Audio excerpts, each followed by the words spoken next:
La idea de permanecer en una única profesión durante toda tu existencia es algo que está perdiendo relevancia progresivamente. La medicina es una disciplina tan calculada, un evento que exige muchísimo tiempo y un esfuerzo enorme. Estoy infeliz, sáquenme de aquí ahora, estoy agotado y así es como ayudo a los médicos. El concepto de la autonomía es algo que la gran mayoría de la gente en general le está prestando mucha más atención y dándole un mayor énfasis. Se le llama renuncia silenciosa, aunque en realidad no era una renuncia, porque en medicina no puedes dejarlo hasta que lo dejas de verdad.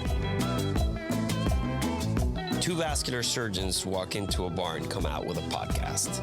We are talking everything vascular and not. Welcome to the Life of Flow podcast. Hola a todos, bienvenidos a un nuevo episodio del podcast La Vida de Flow y hoy tenemos la suerte de contar con la doctora Karen Bernard. Karen tiene una historia súper interesante. Ella fue endocrinóloga de planta en Duke por muchísimo tiempo y luego sintió la inquietud de seguir una trayectoria profesional diferente y se hizo consultora de carrera para médicos y guiando a los médicos a llevar sus carreras a donde ellos deseen en transiciones, ya sea nuevos entornos clínicos, ya sea, expandiéndonos a diferentes industrias. Ella guía a médicos que tienen la intuición pero no saben cómo proceder en ese proceso. Y fue muy divertida, muy interesante y espero que lo disfruten.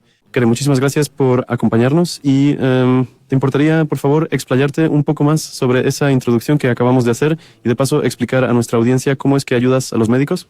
Por supuesto, muchísimas gracias Lucas y Miguel por haberme invitado a estar aquí y poder tener esta conversación. Creo que es una charla muy importante la que vamos a tener y espero de verdad que la audiencia encuentre algo valioso en ella. Comencé mi carrera profesional como médica internista académica y después de unos 10 años di un giro para dedicarme a la endocrinología y adoraba la endocrinología y también me encantaba el ámbito académico, la enseñanza y la mentoría. Es decir, estaba completamente entregada a ello y sinceramente pensé que sería la carrera de toda mi vida. Y lo más curioso es que unos 10 años después empecé a sentir que algo ya no estaba bien. No podía identificarlo con exactitud al principio.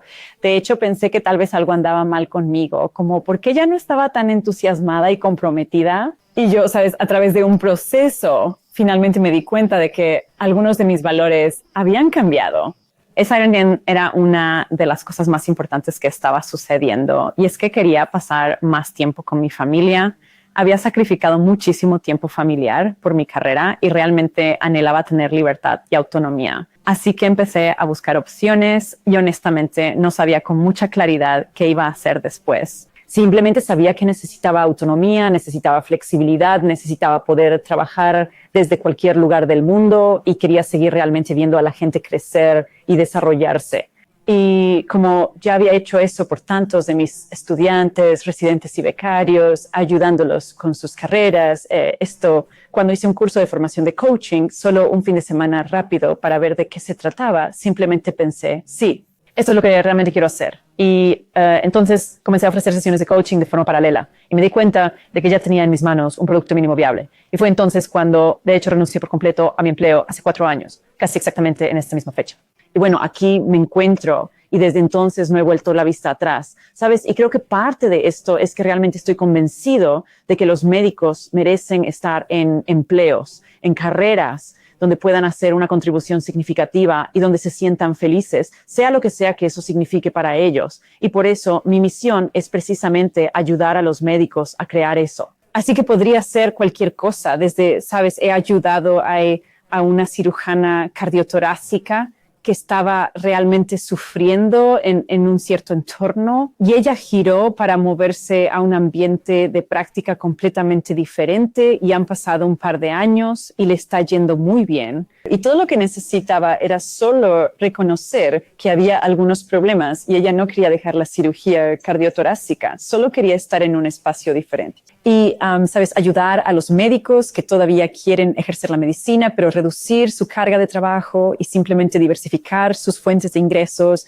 Eso es algo realmente importante en este momento. Y creo que cada vez más médicos están dándose cuenta de que, oye, tengo un montón de habilidades que puedo adaptar en otros lugares y con las que puedo generar ingresos adicionales. O simplemente quiero salir de aquí. Es como decir, estoy infeliz. sáquenme de aquí ahora, estoy agotado, y así es como ayudo a los médicos a hacer eso también. Y eso abarca una variedad de cosas a las que la gente hace la transición, ya sabes, gestión de utilización, o a la industria farmacéutica, o por ejemplo, medicina integrativa, cuidados paliativos, escritura médica, coaching, y hay una enorme lista de opciones. Realmente depende, ya sabes, de las habilidades que desees seguir utilizando y del tipo de vida que quieras llevar. Así que me detendré aquí y veré si tienen alguna pregunta. Sí. No, esto es estupendo. Esto es muy interesante. Me gustaría dedicar la primera parte de nuestra conversación a entender, ya tengo una idea de la visión general de esa perspectiva de alto nivel y también del elevator pitch, pero quiero que nos metamos de lleno en lo que te estaba pasando, en lo que te llevó a tomar la decisión de pivotar. Me parece algo extremadamente interesante porque, sabes, le dedicamos muchísimo tiempo a lo que hacemos. Sabes, es una carrera de fondo, es un proceso tan largo. La medicina es una disciplina tan calculada, un evento que exige muchísimo tiempo y un esfuerzo enorme. ¿Cuántas cualificaciones? Es como si fuera la eterna ultramaratón de las profesiones, ¿no? Y, sabes, mencionaste de pasada, así como quien no quiere la cosa. Estabas listo para hacer algo más. ¿Podríamos quizás profundizar un poco en eso? ¿Dirías que fue, sabes, un momento realmente difícil o una etapa oscura en tu carrera? ¿Crees que en aquel entonces tú mismo podrías haber estado sufriendo de agotamiento quizás? O simplemente me gustaría que nos contaras un poco más al respecto. ¿Qué era exactamente lo que estaba sucediendo en aquel entonces? ¿Podrías decirnos qué año era aproximadamente? ¿En qué lugar te encontrabas en ese momento? ¿Y qué actividades o proyectos estabas llevando a cabo? Y hablemos de los acontecimientos que se estaban dando en tu vida, que te llevaron a la convicción de que había llegado el momento de un cambio, a pesar de la gran cantidad de tiempo y el considerable esfuerzo que ya habías invertido en esta trayectoria profesional. Sí, y es que tienes toda la razón. Invertimos muchísimo tiempo y esfuerzo, y de verdad para una habilidad tan especializada, sabes, uno está en un área muy específica. Yo lo estaba, y creo que fue en 2018 cuando finalmente me di cuenta de que lo que me estaba pasando era que yo quizás, se le llama renuncia silenciosa, aunque en realidad no era una renuncia, porque en medicina no puedes dejarlo hasta que lo dejas de verdad, pero me estaba apartando de actividades que antes disfrutaba mucho. Me apuntaba a cosas. Yo estaba, sabes, queriendo enseñar, y lo estaba, sí. Me encontré a mí mismo. Es que simplemente no estaba, algo simplemente no estaba bien. Y mientras exploraba eso, no estaba realmente agotado, pero creo que simplemente no era el lugar adecuado para mí.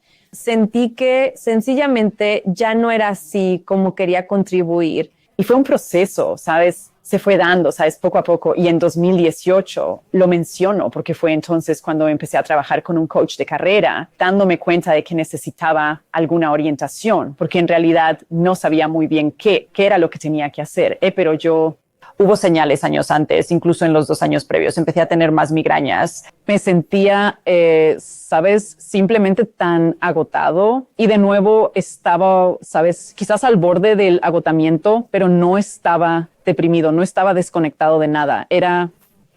Creo que la mayoría de la gente a mi alrededor ni siquiera se habría dado cuenta. Pero mi cuerpo me estaba dando señales claras de que en realidad consulté a un neurólogo. Me hicieron una resonancia magnética. Yo me preguntaba, ¿qué me está pasando? Así que todo eso se estaba gestando. Para cuando llegué a la orientadora profesional, mi planteamiento con ella era, si algo no está bien y no estoy segura, quizás deba quedarme y solo, ¿sabes? Quizás el problema soy yo, quizás solo necesito, porque todos a mi alrededor parecían estar bien. ¿Sabes? Ahora todo el mundo habla de agotamiento, de estar infeliz y de hacer otras cosas. En aquel entonces me sentía bastante como si pensara, soy un perdedor y necesito de alguna manera arreglarme a mí mismo. Pero, ¿sabes? En realidad me di cuenta de que no, había algo que simplemente ya no me estaba funcionando en absoluto. Y de verdad, cuando empecé, los valores son un asunto de enorme importancia. Cuando empecé a darme cuenta de que la libertad era realmente importante para mí y no poseía ninguna, la libertad de viajar, la libertad de poder visitar a mi familia en África, la libertad de pasar un mes entero allí si lo necesitaba para estar con mi familia.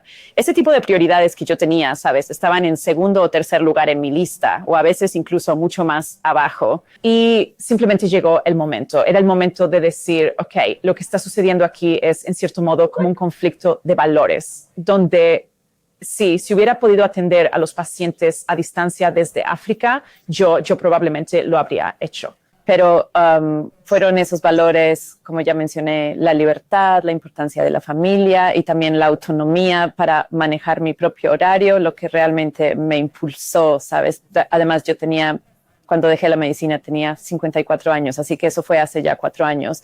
Me llevó 3 años desde el momento en que decidí que probablemente necesitaba buscar algo diferente hasta que finalmente renuncié por completo. De hecho, primero trabajé a tiempo parcial y luego lo dejé. Sí, creo que, bueno, el concepto de la autonomía es algo que, a mi parecer, no solamente de las personas que están involucradas en el ámbito de la medicina, sino que en realidad la gran mayoría de la gente en general le está prestando mucha más atención y dándole un mayor énfasis. Y pienso que esto tiene muchísimo que ver con, por alguna razón, siento que esto tiene mucho que ver con lo que estamos observando en cuanto al agotamiento, toda la conversación que se genera alrededor del burnout. Hay muy poca autonomía en lo que hacemos. Somos como esclavos de nuestro horario y eso puede sentirse muy, muy restrictivo. Sabes que estaba hablando con un amigo hace poco y él tiene un pequeño póster en su casa donde es básicamente una vida humana.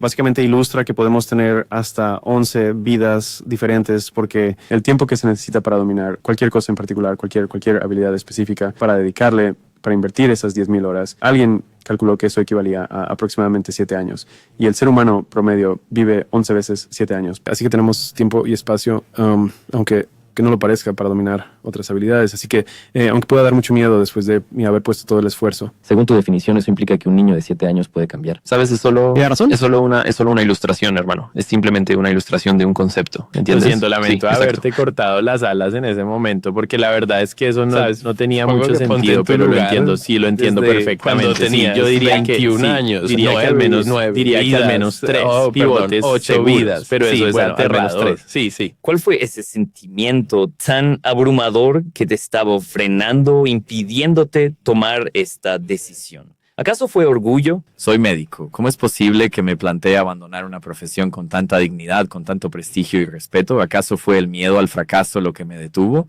Mierda, voy a dejar un salario fijo, un sueldo seguro y voy a lanzarme a algo que quizás sea una locura, pero que me va a dar mucha más libertad. Pero ¿cómo voy a pagar las cuentas? O sea, ¿cuál crees que es el sentimiento, la emoción con la que más te costó lidiar en ese momento? Voy a responder a eso, pero antes me gustaría retomar un hilo de conversación, Lucas, sobre tu comentario de que tenemos múltiples carreras a lo largo de nuestras vidas. Y creo que eso se está confirmando cada vez más, que la idea de permanecer en una única profesión durante toda tu existencia es algo que está perdiendo relevancia progresivamente. Y especialmente con la inteligencia artificial y toda clase de cambios que están sucediendo en el mundo, yo nunca dejo de ser médico. Yo soy, incluso ahora mismo, yo estoy utilizando las habilidades que adquirí en mis diferentes roles para llevar a cabo mi trabajo. Y creo que eso es lo verdaderamente importante, que los médicos, según mi experiencia, no llegamos a comprender realmente la cantidad de habilidades transferibles que poseemos. Así que no estás realmente empezando de cero. Bueno, algunas personas están empezando de cero completamente, pero incluso así estás construyendo sobre algo que ya habías estado desarrollando. Y entonces, Miguel, para llegar a tu pregunta, ¿cuál fue lo más importante? Yo diría que para mí, debido a mi personalidad, soy muy reacio al riesgo. Era el miedo de que de que ibas a fracasar estrepitosamente, a darme de bruces, y por eso lo mitigué, ¿verdad? Primero empecé a trabajar a tiempo parcial, empecé a dar clases para ver, ¿es esto algo que la gente querría? ¿Podría yo ganarme la vida con esto? Podré, y no solo eso, sino que de verdad voy a poder ayudar a la gente, voy a ser capaz de darles los resultados que ellos quieren. Quiero decir, eso es algo muy importante. No estoy en esto solo para, ya sabes, charlar y pasar el rato. No, y cuando me di cuenta de que había una oportunidad, tuve que dar ese salto y creo que dejar la seguridad de un empleo muy bien remunerado, si me hubiera quedado 4 años más, habría tenido la jubilación del gobierno, todos los beneficios, pero sencillamente había algo dentro de mí que prevaleció y lo superó todo. Y una vez más, la razón fundamental era el porqué. Considero que mi motivación, mi porqué, era tan extraordinariamente potente que de alguna manera me impulsó a dar ese gran salto y yo diría que se trató de lo que yo llamo tomar pequeños riesgos estratégicos cuando uno decide hacer un cambio significativo. Y sabes, para ti, Miguel, suena absolutamente terrible, tan horrible que no lo vas a hacer. Pero cuando llegue el momento en que te preguntes, ¿debería o no? Vas a empezar a hacer pequeños cambios incrementales y a hacerte una idea de cómo está el terreno potencialmente, ¿sabes? Pero es algo de gran importancia y lo es para todos los médicos. Y te puedo asegurar, el tema de la identidad es inmenso y el hecho de ser parte de una comunidad. Quiero decir, creo que mirando hacia atrás, ¿qué es lo que más echo de menos de esos 4 años? No son realmente los pacientes, porque en realidad todavía hago un poco ya no hago atención directa al paciente, pero sigo haciendo algo de educación médica continua en endocrinología.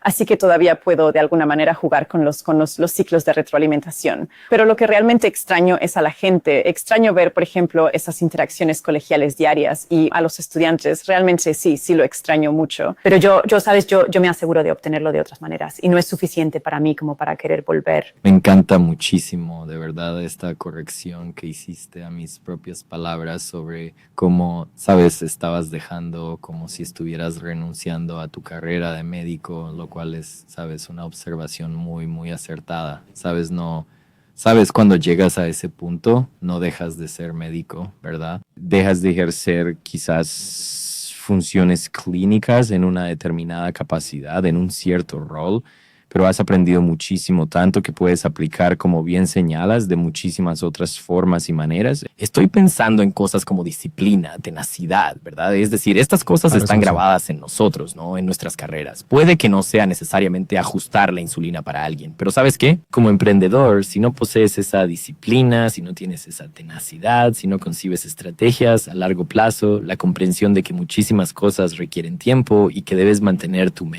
¿sabes? Todas estas otras cosas, supongo que son el tipo de ejercicio que tú ayudas a desarrollar. La mayoría de las personas que se acercan a ti o inician una conversación contigo tienen una idea clara de hacia dónde y cómo quieren pivotar. O sabes, es como un lienzo en blanco. ¿O son en realidad solo almas perdidas que necesitan ayuda?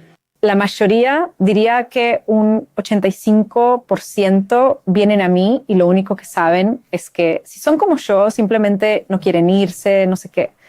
Lo único que sé es que ya no más. Sí. Así que por favor, ayúdame. Sí, pero por favor, ayúdame. Ahora, si alguien está realmente agotado, yo normalmente sugiero o bien, sabes, trabajar conmigo y recibir terapia al mismo tiempo, o bien, sabes, tomar un descanso o hacer lo que puedan porque a veces con el agotamiento uno no puede pensar de forma creativa. Es muy difícil encontrar la energía para hacer parte del trabajo que se requiere para realmente descifrar el siguiente paso. Sí, el 85% viene y realmente quiere saber, esto es lo que me está pasando. La verdad es que ya no me siento feliz en mi carrera. Estoy pensando en un plazo de 6 a 12 meses para dejarla, pero no sé qué hacer exactamente. Y justo ahí es donde comenzamos a trabajar.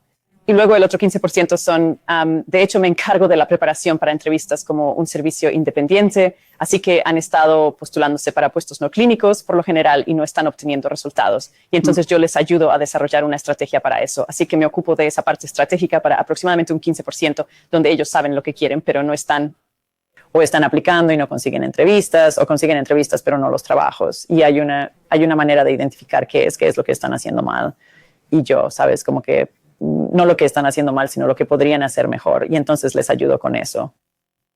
Sabes, la terapia y el coaching son dos cosas que yo mismo he hecho y sentí que encontrar al adecuado es casi como encontrar a tu esposa, a tu socio de negocios. Es como que tú potencialmente pasas por diferentes intentos, ¿no?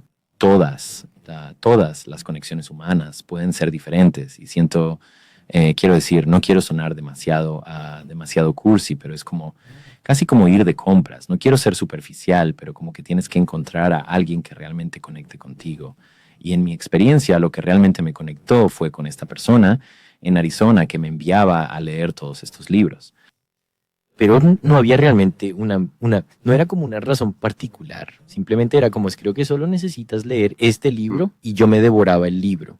Y realmente no entendía bien lo que ese libro significaba, pero luego, al final, mientras pasábamos por nuestro proceso y yo leía y hacía todas estas cosas, empecé a entender a qué intentaba llegar ella, pero obviamente era mi trabajo, ¿verdad? Era mi proceso. Así que me encantaría escuchar de ti, Karen, qué herramientas, Cher, pues mira, en mi caso, lo que me ayudó fue la lectura. ¿Qué herramientas has encontrado tú en tu trabajo, específicamente con los médicos?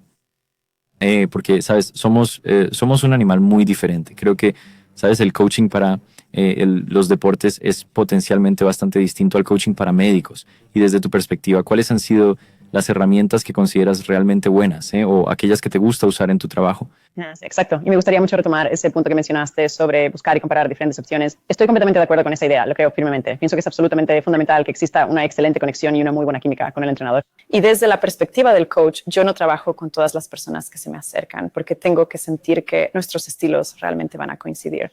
Y así tengo un proceso muy estructurado porque así soy yo y eso, la mayoría de los médicos realmente se identifican con eso porque la medicina siempre ha sido muy estructurada, como que es difícil, pero como que tienes la segunda, como que sabes qué dirección tengo que pasar este examen y luego voy a hacer esto. Está todo bastante bien definido, como si ya estuviera trazado, y de repente me encuentro con que hay 72 carreras profesionales diferentes que podría ejercer y no tengo la menor idea de cuál escoger. Así que la base fundamental de mi programa empieza por analizar, ya sabes, quién eres tú realmente, en quién te has convertido hasta este momento, cuáles son tus valores más profundos. Y luego, muy importante, en tu trabajo, qué funciona y qué no. Y de todas esas habilidades en las que nadas como pez en el agua y ni siquiera te das cuenta de que estás nadando en un mar de habilidades, pero de esas habilidades, ¿cuáles disfrutas realmente? ¿Qué te da energía y qué te gustaría llevar contigo? Así que en este punto, ni siquiera estamos viendo opciones de trabajo, solo estamos viendo quién eres tú. Porque eso es, muchos de nosotros hemos perdido el contacto, ¿sabes? Estás en esta cinta de correr por 25, 30 años a veces y dices, espera un momento. Antes, antes me gustaba pintar, así que esa es realmente la base. Hago una evaluación de habilidades, una evaluación de personalidad. Todas estas son evaluaciones que realizo y por las que guío a los clientes. Pues, y luego es que creo que de verdad quiero poner un énfasis muy grande en todo lo que tiene que ver con el tema de las habilidades, porque creo que es precisamente ese el punto que a menudo no llegamos a comprender o a darnos cuenta. Y me encanta ver cómo se les ilumina la cara a los médicos cuando les digo, eso que estás haciendo ahí, eso podría generarte una cantidad considerable de dinero por hora. Esa pequeña cosa que podrías hacer incluso con los ojos cerrados, y ellos me dicen, pero sí es simplemente lo que hago. Y yo les digo, sí, es solo lo que haces, pero alguien se despertó en el otro lado del mundo necesitando precisamente eso y está dispuesto a pagarte por ello. Y luego el siguiente pilar es paso por un proceso en el que de alguna manera analizamos cuáles podrían ser algunas opciones potenciales y yo como que pienso en lo que creo que ellas, no les digo directamente, pero sí les ofrezco algunas sugerencias, pero también les proporciono una lista bastante extensa para que ellos mismos la exploren y vean qué se ajusta. Y después pasamos por lo que yo llamo una fase de experimentación profesional, que consiste en decir, de acuerdo, entonces, ¿qué es exactamente la gestión de utilización? ¿Qué implica? Es como si fuera a pasarme al lado oscuro. Pero entonces probemos, ¿no? Habla con alguien que ya esté activamente trabajando en esa profesión. Por ejemplo, toma un curso corto, como yo hice uno de coaching de 3 días, que no te cueste mucho dinero. Esto no es un experimento de mini carrera del tipo, mira esto y saca un MBA. Esto es más bien hacer algo gratis o muy económico para que te dé una idea, una experiencia real de lo que podrías estar haciendo, de cómo sería tu día a día. Y eso es posible para algunas cosas, pero no tan factible para otras. Pero entonces, el siguiente pilar son las relaciones. Sabes, ahora es momento de ver tu red de contactos. Veamos a quién conoces que conoce a otros y empieza a construir esas relaciones para poder adentrarte en ese campo. Y a partir de ahí va en todas direcciones porque entonces se vuelve muy, muy específico en cuanto a la dirección que vas a tomar. Así que si se trata de un médico que va a la industria farmacéutica y no tiene absolutamente ninguna experiencia en investigación, tenemos que construir su plataforma primero. Y para eso yo tengo un enfoque muy estructurado sobre cómo lograrlo para que puedan ser un candidato realmente competitivo. Y luego, sabes, es cuestión de estrategia. Sabes cuál es tu plan, cuáles son los pasos que tienes que dar.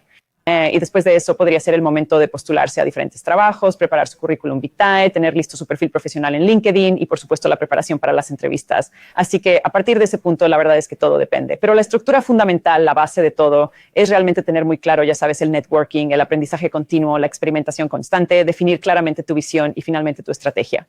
Y entrelazado con todo eso a lo que te referías, Miguel, es la muy difícil montaña rusa emocional a lo largo del camino, porque no es fácil y hay mucha duda y miedo y vergüenza y culpa y todas esas cosas que surgen en las personas cuando piensan en irse. ¿Cuáles son algunas de las habilidades que crees que los profesionales de la medicina como grupo poseen y de las que quizás no son plenamente conscientes y que se pueden transferir con facilidad a otras posibles profesiones o puestos de trabajo? Así que creo que mencionaste un par de habilidades importantes como la resolución de problemas, las habilidades organizativas y por supuesto la comunicación. Ahora bien, en realidad cuando nos comunicamos, todos hemos presentado charlas, todos realizamos trabajos de escritura. Independientemente de si nos consideramos buenos escritores o no, es muy probable que seamos mejores que la mayoría de las personas. En esa comunicación, también la creación de un vínculo de confianza. Como médicos, cuando entras a una habitación, en solo 2 minutos debes establecer confianza con ese paciente. Sabes escuchar, sabes cómo generar confianza y luego, muy a menudo, dar muy malas noticias podría ser el caso o lidiar con emociones difíciles. Así que esas habilidades en términos de trabajar con otras personas, ya sean pacientes o cualquier otra persona, son de oro. Sabes, no eres un director médico, eres solo, como un cliente me dijo el otro día, bueno, yo solo hago rondas y tengo a los farmacéuticos clínicos y a los enfermeros practicantes y tengo a los estudiantes y tengo a la trabajadora social y yo dirijo el equipo y yo le digo, sí, ¿y cómo estás manejando, haciendo malabares con todas sus necesidades y las del paciente? Eso es liderazgo. Así que creo que el liderazgo es otro tema que simplemente pasamos por alto o no le damos la debida importancia, porque es algo que hacemos de forma natural. Prácticamente cualquier médico es un líder.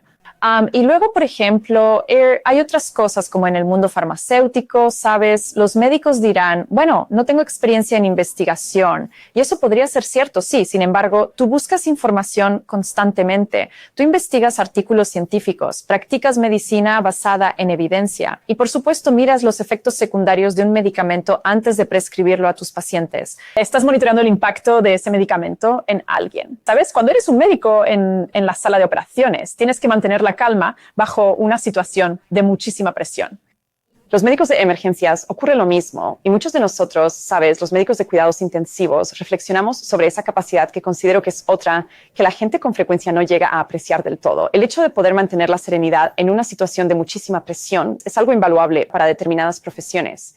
Y luego creo que nuestro amplio conocimiento médico, de nuevo, es algo que damos por sentado, pero si miras algunos de los encargos o solicitudes de consultoría médica que uno recibe y es como, esto es lo que hago todos los días. Así que el conocimiento médico y también algo más en lo que debemos reflexionar es el flujo de trabajo en una clínica. Ya sea que te encuentres en la práctica privada o en el ámbito académico, todos nosotros hemos experimentado estas situaciones. ¿Por qué mi paciente no está siendo llevado a la sala de examen a tiempo? ¿O por qué esta persona tarda una eternidad en ser preparada para la mesa de operaciones? Y ya estás empezando a solucionar problemas, ¿verdad? Así que todos esos flujos de proceso que formal o informalmente nos permiten diagnosticar la falla, es decir, dónde está el problema, su causa raíz y abordarlo, todo eso es transferible. Quiero decir, apenas estoy rascando la superficie aquí. ¿Cuáles son las cosas más frecuentes? Si es que hay una o dos o tres cosas más frecuentes que tú has notado que terminan siendo los puntos clave o los pivotes principales para los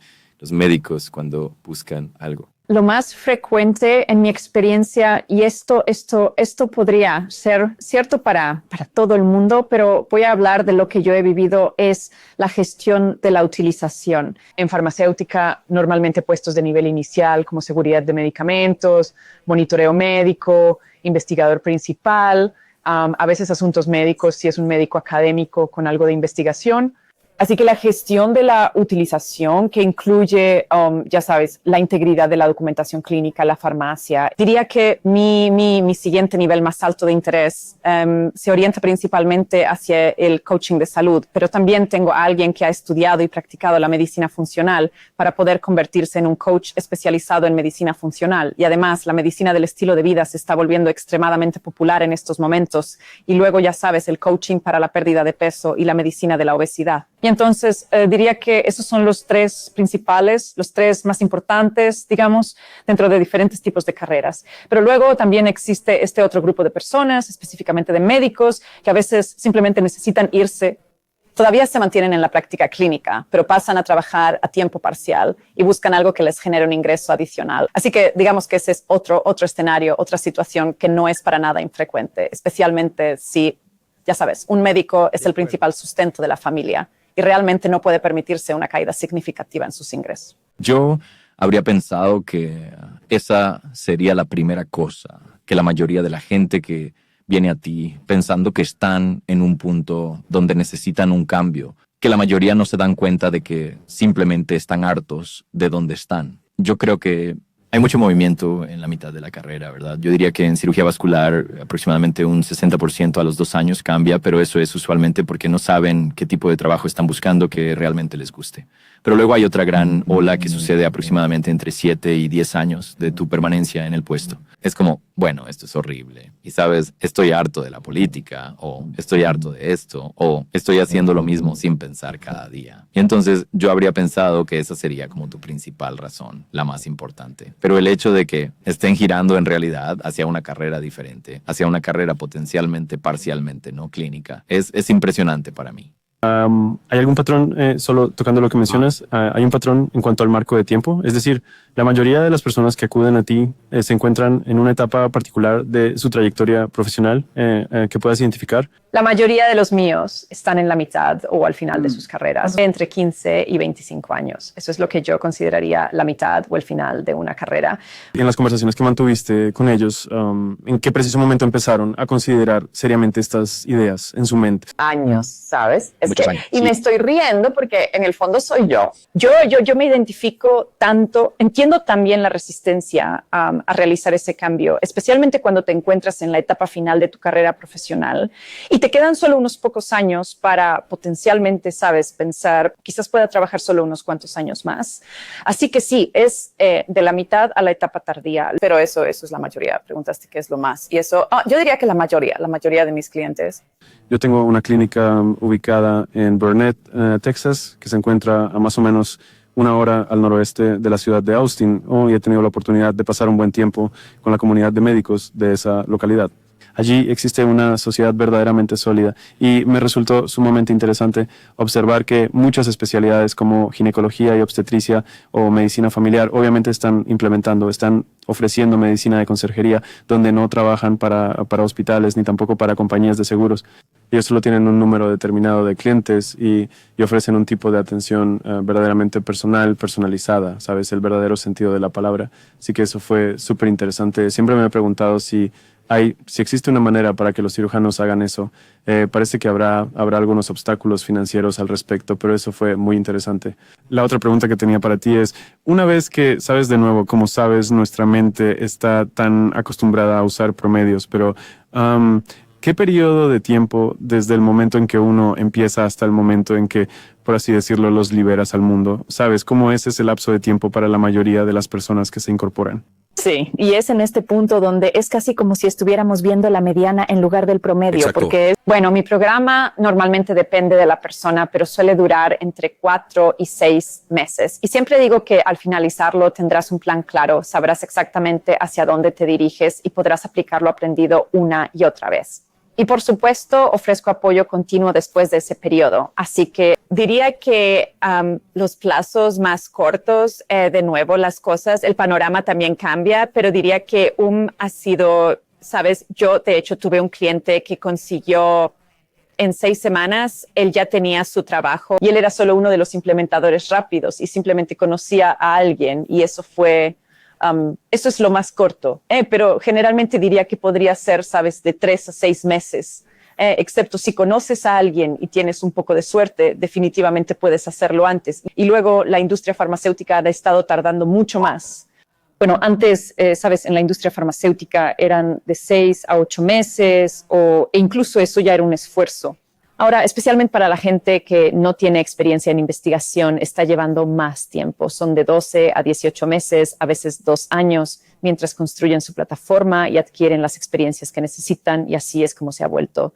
Y así es la situación en este momento, y eso podría cambiar. Estoy completamente seguro de que hay muchas personas que intentan tantear el terreno, no les agrada en absoluto y desean regresar. ¿Ha sucedido eso alguna vez dentro de tu propia experiencia, que alguien se haya marchado y luego haya querido volver?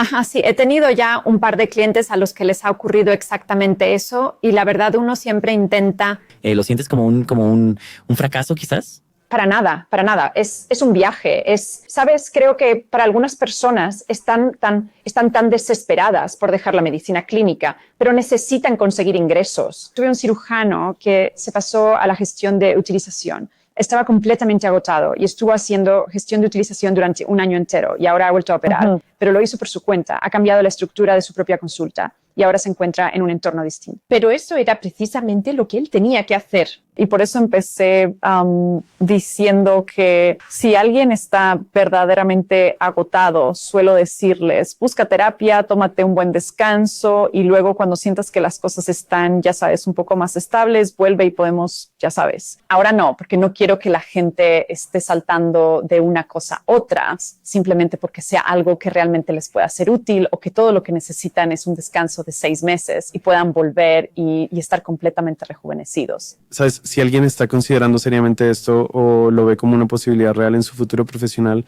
¿hay algún libro, habilidad o rutina específica que tú recomendarías en cuanto a, sabes, cómo adquirir esa experiencia valiosa que pueda fortalecer tus habilidades adicionales y, por supuesto, facilitarte una transición exitosa en el futuro? Sí. Esta es una pregunta excelente y la que me hace mucho es, no voy a hacer un MBA porque creo que un MBA me ayudará. Y los MBA son geniales si quieres ser director de marketing o líder hospitalario. E incluso entonces muchos de ellos no tienen MBA y a veces el trabajo al que haces la transición te pagará para que obtengas un MBA. Así que no necesariamente, el 90% de las veces no necesitas otro título. Realmente depende, Lucas, de qué es lo que piensas hacer. Así que si estás realmente interesado en consultoría y flujo de procesos, o si has desarrollado un sistema de práctica, o si eres un robótico, tienes un talento increíble para la robótica, puedes empezar a explorar oportunidades para ofrecer servicios de consultoría de forma independiente, donde podrás ir adquiriendo una valiosa experiencia en ese tipo de asesoramiento, de modo que no solo represente un ingreso extra para ti, sino que cuando llegue el momento de dar un giro profesional, ya contarás con esa experiencia adicional tan importante. Karen, ¿tú crees que, de nuevo, y un poco siguiendo esta misma línea de pensamiento que estamos teniendo, realmente entendemos a la comunidad que nos escucha en este podcast? Y podría haber muchísimas personas en este momento que aún no se han dado cuenta de que es muy probable que estén preparados para darle un giro a la situación, para quizás establecer una conexión con alguien como tú y volver a examinar sus decisiones previas. ¿Existen acaso algunas señales tempranas o quizás ciertos indicios de que las personas que nos están escuchando en este momento tal vez no hayan considerado a fondo sobre su propio estado emocional, acerca de cómo se están sintiendo? ¿Hay alguna de estas cosas que crees que valdría la pena que estas personas exploraran por sí mismas mientras conducen a sus trabajos ahora mismo, escuchándonos esta mañana o esta tarde o cuando sea que lo estén haciendo? Sí, así que hay un par de cosas que notar y se trata realmente de observar, ¿sabes? ¿Cómo te sentiste al despertar esta mañana y tener que venir a trabajar? Así que, ¿sabes? Si vas de camino al trabajo, ¿cómo te has sentido durante el último mes por las mañanas? ¿Ha sido la mayoría de las mañanas que te levantas y sientes que hay... ¿Qué es lo que está pasando en tu estómago? ¿Sientes una sensación de pavor o, por el contrario, de entusiasmo? ¿Qué te sucede durante el día en el trabajo? ¿Estás simplemente agotado por completo y nunca realmente... Antes podías rendir bastante bien, pero ahora estás completamente exhausto. Llegas a casa y solo quieres un poco de espacio. Tus hijos y la esposa, o el esposo, pero tú estás como, no puedo ahora mismo, solo necesito espacio. Ahora, muchas personas sienten el miedo del domingo por la noche y lo han sentido por años. No es necesariamente una señal, pero es algo a lo que prestar atención. Y luego, fíjate bien, presta atención a lo que te da energía y a lo que te la quita. Como ya mencioné esa vez, un 80% de nuestros trabajos o incluso un 70% de ellos pueden ser bastante buenos. Y de esa parte, que si estás muy, muy cansado, agotado y entras en una habitación con un paciente, te sientes más cansado después o te sientes con más energía, sientes que has logrado algo importante, esa es una señal de que quizás la atención al paciente todavía estás haciendo un buen trabajo, ¿verdad? Y quizás ese sentimiento de pavor sea por otra cosa. Y luego presta mucha atención a todo aquello que te consume la energía y te agota por completo. Y fíjate si ha cambiado. Se trata de notar patrones. Lo que quería añadir es que no me sorprendería en absoluto si nuestros patrones de consumo de alcohol, por ejemplo, empezara a cambiar. Nuestra profesión es, de hecho, increíblemente conocida por normalizar el consumo de alcohol, y no solo eso, sino también el consumo excesivo de bebidas alcohólicas. Me refiero específicamente a las bebidas espirituosas, ¿verdad? Al alcohol. Uno va a reuniones, es como lo que se hace, ¿verdad? Como después de eso, ya sabes, es algo completamente normal, ¿no? Como cuando sales a un evento. Yo mismo he pasado por momentos en mi carrera al mirar hacia atrás en los que cuando me sentía realmente infeliz, lo único que recordaba que me traería algo de felicidad era pensar en volver a casa y descorchar esa botella de vino. Y no era nada perjudicial, no estaba conduciendo, no estaba haciendo nada de eso. Pero el hecho de que busques este consuelo, esta especie de alivio en el alcohol, lo cual, escucha, no estoy aquí para juzgar a nadie, para señalar a nadie, en absoluto, ¿sabes? Cada quien es libre de hacer lo que quiera. Si bebes, pues bebes. Si no bebes, pues no bebes. Pero hay algo que es innegablemente adictivo aquí, y esto de alguna manera palía o alivia tu condición neurológica, ¿no es cierto? Sí, y he tenido médicos que me han dicho, sabía que iba por el camino correcto cuando ya no necesitaba beber tanto. Sí, ha habido gente que me ha confesado que estaban empezando a beber más. Te lo puedo asegurar que existe una relación muy, muy íntima. Cuando las cosas no están bien, uno termina escapando de una manera muy... en nuestra profesión siento que está súper normalizado el hecho de beber mucho. Y quiero decir, hemos tenido conversaciones sobre cómo durante la residencia es casi como si el objetivo, cuando ya no estás en formación, cuando no estás de guardia, es ir y emborracharse por completo. Y de alguna manera nosotros, ya sabes, lo perpetuamos. Aunque las cosas han estado cambiando más, ¿verdad? Sentimos que nuestros aprendices están un poco más sanos y hay, ya sabes, gente, quizás hay otras cosas, ¿verdad? Hongos y otras cosas que quizás sean realmente más saludables, ¿verdad? Que eso. Pero quiero decir, creo que es bastante importante si en ocasiones te encuentras a ti mismo diciendo, hombre, estaré bebiendo quizás un poco demasiado, o si has llegado a romper tu propia regla de quizás no debería tomar alcohol si estoy de guardia. Así que tener, sabes, gente como tú que ayuda a ampliar los horizontes y a abrir nuevas posibilidades, creo que eso es súper emocionante. Así que muchísimas gracias por pasar este tiempo con nosotros. Y si hay algo más que necesites que te gustaría compartir o cómo pueden las personas ponerse en contacto contigo y si están interesados, sabes, en empezar este camino, sería estupendo. Muchas gracias, Lucas. Muchas gracias, Miguel. Y esta ha sido una conversación verdaderamente fascinante y una que es absolutamente necesaria en muchísimos grupos de profesionales de la salud. Bueno, si visitas mi página web, puedes inscribirte a mi boletín informativo que en realidad ofrece consejos cada semana. Yo escribo un artículo donde abarco todos los temas de los que hemos estado conversando y mucho, mucho más. Bueno, Karen, muchísimas gracias. Estoy seguro de que a muchísimas personas les va a resonar profundamente lo que hemos conversado aquí y quiero hacerles una invitación a reflexionar. Si están dándole vueltas a algo, si se sienten un poco incómodos, si hay algo que les pica, si perciben que algo no está bien, solo piensen en esto. Porque significa que le están prestando atención de verdad. Explóralo. Y aunque no lo sea, explora. ¿Por qué no? La vida es demasiado corta. Sabes, solo se vive una vez, hombre. No te dejes absorber por un aburrido agujero de la nada y la rutina diaria. Vamos, rompe con el sistema. Hemos tenido tantas buenas historias sobre esto. Así que, de verdad, muchísimas gracias, doctor, por tu tiempo y nos encantaría tenerte de nuevo por aquí en otra ocasión. Hablemos de muchos otros temas contigo. Creo que sería súper interesante en el futuro poder tener otra conversación. Sí, claro. Espero con muchas ganas. De acuerdo. Gracias. Muchísimas gracias, Karen.